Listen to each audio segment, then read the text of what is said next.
آج ہم بات کرنے والے ہیں بہت ہی ورس ٹاپک جس پر بات کرنا اس معاشرے میں بہت لازمی ہو چکا ہے، joint family system. Joint family system وہ سسٹم ہے جہاں پر آپ اپنی خواہشات کے مطابق نہیں جی سکتے۔ جوائنٹ فیملی سسٹم وہ سسٹم ہے جہاں پر ہمیشہ ہم گھٹن محسوس کرتے ہیں۔ جوائنٹ فیملی سسٹم ایک وہ سسٹم ہے جہاں پر ایک انسان کی وہ ویلیو نہیں ہوتی ہے جو ویلیو اس کی ہونی چاہیے۔ جوائنٹ فیملی سسٹم ایک وہ سسٹم ہے جہاں پر پراپر انسان اپنا ڈیسیژن نہیں لے پاتا۔ اگر ہم جوائنٹ فیملی سسٹم کی خراب چیزوں کی بات کریں تو سب سے پہلے چیز آتی ہے Liberty breach. Joint family system میں اگر ایک بچہ پیدا ہو رہا ہے اور وہ بڑا ہو رہا ہے تو اگر وہ 40 سال تک کا بھی ہو جائے گا وہ اپنا ڈیسیژن خود نہیں لے سکتا، کیونکہ اس کے گھر کے جو سربراہ ہیں وہی اس کا اچھا اور برا ڈیسیژن لیں گے۔ اس لیے اس بندے میں کانفیڈنس نہیں آتا، اس بندے کے اندر وہ کانفیڈنس لیول نہیں ہوتا جس کانفیڈنس لیول پر وہ اپنے معاملات کے ڈیسیژنز لے سکے، کیونکہ اس کو اس ماحول میں پالا ہی نہیں ہوتا ہے۔ اس نے جو ماحول دیکھا ہوتا ہے اس میں ہمیشہ یہی چیز دیکھی ہوتی ہے کہ ہمارے ڈیسیژنز ہمیشہ ہمارے بڑے لیں گے، یا تایا لیں گے، یا چاچو لیں گے، یا ہمارے دادا لیں گے۔ آپ نے ہمیشہ جوائنٹ فیملی سسٹم میں جو بچہ رہتا ہوا دیکھا ہوگا اس کو ہمیشہ یہی سنتے ہوئے دیکھا ہوگا، بھلے وہ 25 سال کا ہو یا وہ 30 سال کا ہو، کہ میرے ابا کہیں گے تو یہ چیز ہوگی، میرے اماں کہیں گی تو یہ چیز ہوگی، میرے دادا جان کہیں گے تو یہ چیز ہوگی۔ اس کی جو ڈیسیژن میکنگ پاور ہوتی ہے وہ ختم ہو جاتی ہے۔ اگر ہم اسلامی طور پر دیکھیں تو ایک 13 سال کا بچہ اسلام کے اندر بالغ ہوتا ہے اور پراپر اس کا مائنڈ سیٹ کمپلیٹ ہو جاتا ہے، وہ اپنے ڈیسیژنز خود لینے کا عادی ہونا چاہیے۔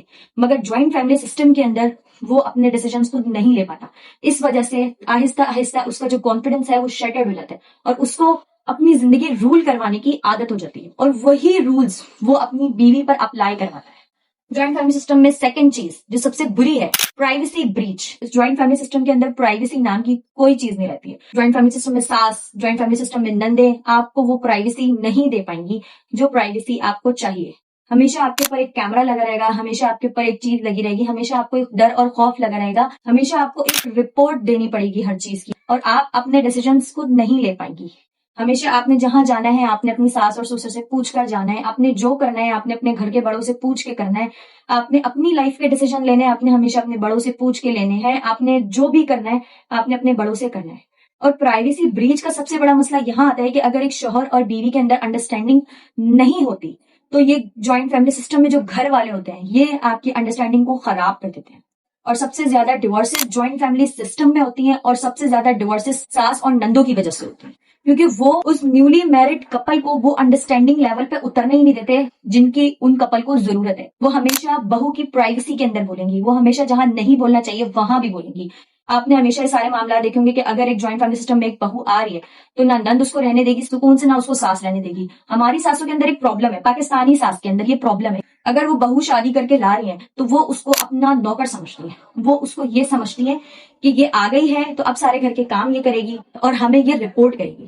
حالانکہ اسلام میں اس کا دور دور تک کوئی تعلق نہیں ہے، اور وہ بہو پورے گھر کا کام بھی کرتی ہے، اور اپنا وقت جو وقت اپنے شوہر کو دے، وہ وقت جو اپنے بچوں کو دے، اپنے بچوں کی تعلیم میں دے، اپنے بچوں کی پرورش میں دے، وہ وقت اپنے بچوں کے لیے اور شوہر کے لیے نہیں نکال پاتی، کیونکہ جوائنٹ فیملی سسٹم میں وہ اس طریقے سے پھنس جاتی ہے کہ وہاں سے اس کو نکلنا بہت مشکل ہوتا ہے، اور آدھے سے زیادہ معاملات شوہر اور بیوی کے اس جوائنٹ فیملی سسٹم کی وجہ سے خراب ہوتے ہیں۔ آپ اگر کوئی بھی کیس اٹھا کے دیکھیں گے تو آپ کو کیس کے پیچھے سے ہی مل جائے گا کہ ڈیورس کا کیس ساس اور نندوں کی وجہ سے ہوتا ہے، کیونکہ ہمارے جو پاکستانی مرد ہیں وہ اپنی بیوی پر بھروسہ کم، اپنے گھر والوں پر بھروسہ زیادہ کرتے ہیں، اپنی بیوی سے وہ انڈرسٹینڈنگ ڈیولپ نہیں کر پاتے ہیں جو انڈرسٹینڈنگ ان کے گھر میں ہوتی ہے۔ اسلام میں شادی کا مقصد بہت ڈفرینٹ ہے۔ اسلام کے اندر جب ہم شادی کرتے ہیں تو اس کا مطلب یہ ہے کہ ہم اپنی زندگی شروع کر رہے ہیں، ہم کسی انسان کے ساتھ اپنی زندگی شروع کریں جہاں پر ہمارے بچے پیدا ہوں گے، ہمارے بچوں کی پرورش ہوگی، اور وہ پرورش ہم دونوں نے مل کر کرنی ہے۔ ہمارے اسلام نے عورت کو تحفظ دیا ہے، ہمارے اسلام نے عورت کو زندگی دی ہے، ہمارے اسلام نے عورت کو پرائیویسی دی ہے، اور ہماری جوائنٹ فیملی سسٹم اس پرائیویسی کو بریچ کر دیتی ہے۔ ہماری جوائنٹ فیملی سسٹم میں جو ہماری ساسیں ہوتی ہیں اور جو ہماری نندیں ہوتی ہیں وہ اس بات کو سمجھ نہیں پاتی ہیں کہ ایک عورت اگر اپنا گھر چھوڑ کر یہاں پر آئی ہے تو وہ آپ کی نوکرانی نہیں ہے، اس کو آپ اپنے حساب سے نہیں چلا سکتے، وہ آپ کے بیٹے کے لیے آئی ہے، وہ آپ کے بھائی کے لیے آئی ہے، اور وہ بیچاری بہو اپنے 10 سے 12 15 سال کوئی تو پوری زندگی اس جوائنٹ فیملی سسٹم میں گزار دیتی ہیں اس خواب کے ساتھ کہ ہمارا بھی ایک اپنا گھر ہوگا، ہم بھی سکون کا سانس کہیں نہ کہیں کسی نہ کسی وقت پر لے پائیں گے۔ اور جوائنٹ فیملی سسٹم میں جب شوہر اپنے ڈیسیژنز خود نہیں لے پاتا ہے تو وہ اپنی اولاد کے ڈیسیژنز کیا لے گا؟ اس کی اولاد تک کے ڈیسیژنز اس کے دادا لے رہے ہوتے ہیں، اس کی اولاد کے ڈیسیژنز اس کے تایا لے رہے ہوتے ہیں، اس کی اولاد کے ڈیسیژنز اس کے بھائی لے رہے ہوتے ہیں، کیونکہ وہ دماغی طور پر پریپیئر اپنے بچوں کے ڈیسیژنز کے لیے نہیں ہوتا، اور اس کی وجہ سے اس کے بچے سروائیو کرتے ہیں۔ اور جوائنٹ فیملی سسٹم میں ہماری ماؤں کے اندر وہ کانفیڈینس نہیں ہوتا جس کانفیڈینس کے ذریعے وہ یہ بول پائیں کہ ہماری اولاد کے ساتھ بہت ساری چیزوں میں ناانصافیاں ہو رہی ہیں. کیونکہ ہمارے جوائنٹ فیملی سسٹم کلچر سے انفلوئنس ہے. اگر ہم اسلام سے انفلوئنس ہوتے تو ہمیں ایک دوسرے کے حقوق پتا ہوتے. اگر ہم اسلام سے انفلوئنسڈ ہوتے تو ہمیں جوائنٹ فیملی سسٹم میں رہنے کا طریقہ پتا ہوتا. اگر ہم اسلام میں انفلوئنسڈ ہوتے تو ہمیں پتا ہوتا کہ کپل کی جب شادی ہوتی ہے تو ان کو پرائیویسی دینی چاہیے. ان کے اپنے حقوق ہیں. نہ یہ بات ماں سمجھ پاتی ہے نہ یہ بات باپ سمجھ پاتا ہے. اور جب وہ اپنی اولاد کی شادی کرتے ہیں تو وہ اولاد اپنے لیے ڈیسیجن لے نہیں پاتی ہے. تو اس وجہ سے وہ اپنی آنے والی بیوی کی بھی زندگی خراب کر دیتے ہیں اور اپنے بچوں کو ایک ٹراما میں ڈال دیتے ہیں. اگر آپ کے پاس استطاعت نہیں ہے تو آپ اپنی بیوی کو وہ پرائیویسی، وہ کانفیڈینس اس جوائنٹ فیملی سسٹم کے اندر دلائیں جہاں وہ گھٹن محسوس نہ کرے. آپ کی بیوی پر کوئی اور حکومت نہ کرے. آپ کی بیوی پر ساس سسر نندے حکومت نہ کرے. آپ کو یہ احساس ہونا چاہیے کہ میری بیوی صرف میرے لیے آئی ہے. اگر آپ شادی کر رہے ہیں اور آپ کی استطاعت ہے تو یہ آپ کی بیوی کا حق ہے کہ آپ اس کو ایک الگ گھر لے کر دیں. کیونکہ آپ کو نہیں پتا ہوتا کہ آپ کی بیوی کو کس طریقے سے مینٹل ٹارچر کیا جاتا ہے چھوٹے چھوٹے کاموں کے لیے، چھوٹی چھوٹی چیزوں کے لیے.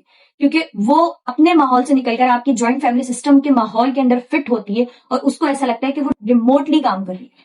اس کے اوپر کوئی نہ کوئی نافذ ہے اور اس کا کانفیڈنس شٹرڈ ہو جاتا ہے. وہ ایک وکٹم ہو جاتا ہے. اور پھر جب وہ اپنے بچے پیدا کرتی ہے تو وہ ہمیشہ ساس اور نندوں کی برائیاں کرتی ہے اپنے بچوں کے آگے اور ان کو اسی چیز پر پالتی ہے کہ بیٹا تمہاری دادی بہت بری تھی، تمہاری پھپھو بہت بری تھی، تمہارے دادا بہت برے تھے. اور اس وجہ سے جو وہ بچہ پل رہا ہوتا ہے وہ اپنی ماں کو ہمیشہ روتے ہوئے دیکھتا ہے.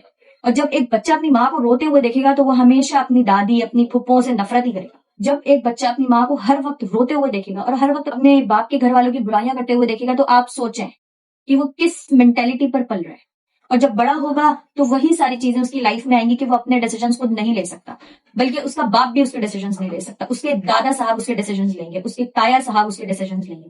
کیونکہ جوائنٹ فیملی سسٹم میں ایک چین بنی آ رہی ہے جس کے اندر جو باس ہے وہ باس ہے، باقی جتنے بھی لوگ ہیں وہ امپلائیز ہیں اور وہ امپلائیز ہمیشہ اس باس کی ہی بات سنیں گے بھلے وہ باس غلط ہو یا صحیح ہو. اور یہ ساری چیزیں آفس کے اندر چل سکتی ہیں بٹ آپ کی پریکٹیکل لائف کے اندر چیزیں نہیں چل سکتی. کیونکہ اگر یہ ساری چیزیں آپ اپنی پریکٹیکل لائف کے اندر امپلیمنٹ کرنا شروع کر دیں گے تو آپ کی زندگی برباد ہو جائے گی. میں آپ لوگوں کو اس پر اپنے فالوورز کی سٹوری سنانا چاہوں گی جو ان لوگوں نے سینڈ کی ہے مجھے.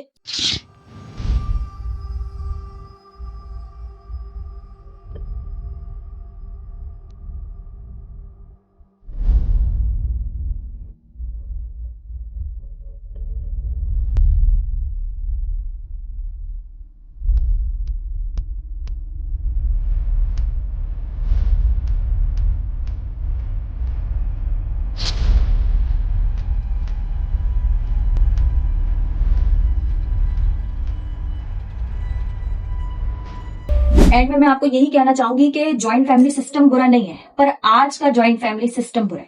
ساس بری نہیں ہے پر آج کی ساس بری ہے.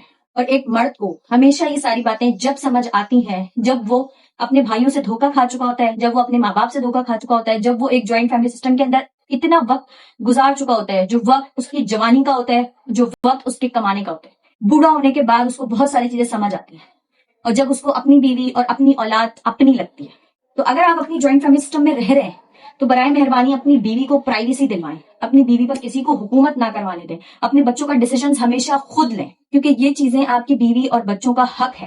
اور اللہ تعالیٰ نے آپ کو شوہر بنا کر، باپ بنا کر ایک عہدہ دیا ہے تو اس عہدے کا غلط استعمال نہ کریں کیونکہ ان سارے سوالات کے جوابات آپ کو قیامت کے دن دینے ہیں. امید ہے آپ کو یہ ویڈیو پسند آئی ہوگی. جوائنٹ فیملی سسٹم میں جو بھی معاملات آپ کے ساتھ گزرے ہیں، چائلڈ ٹراما گزرا ہے، اگر آپ بہو رہ چکی ہیں، جو بھی چیزیں آپ لوگوں کے ساتھ گزری آپ کامنٹ میں میرے ساتھ شیئر کر سکتے ہیں. اپنا خیال رکھیے گا. ملتے ہیں نیکسٹ ویڈیو میں ایک نیکسٹ ٹاپک کے ساتھ.